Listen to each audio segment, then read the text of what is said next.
Click the bell icon to get latest videos from Ekeeda. Hello friends, today we are going to see biasing of PN junction diode.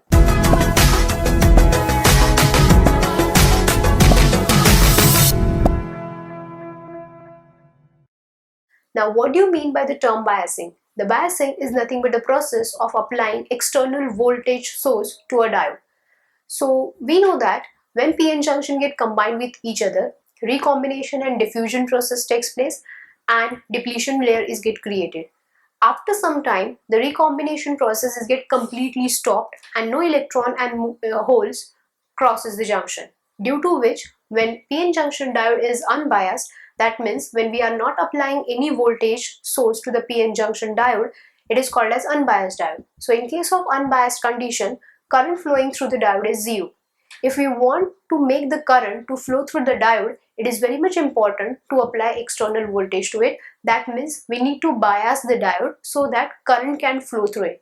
There are two types of biasing methods can be used. First one is forward bias and second is reversed bias. Now let's see what is forward bias and reversed bias in detail. In case of forward bias, anode terminal, that is P terminal, is connected to the positive terminal of external DC source and cathode, that is N side terminal, is connected to the negative terminal of the external DC source. Whereas in reversed bias, the P terminal, that is anode, is connected to the negative terminal of the external DC source and this cathode terminal, that is N side terminal, is connected to the positive terminal of the external DC source. So this is what about biasing of PN junction diode and connection for forward bias and reverse bias of PN junction diode.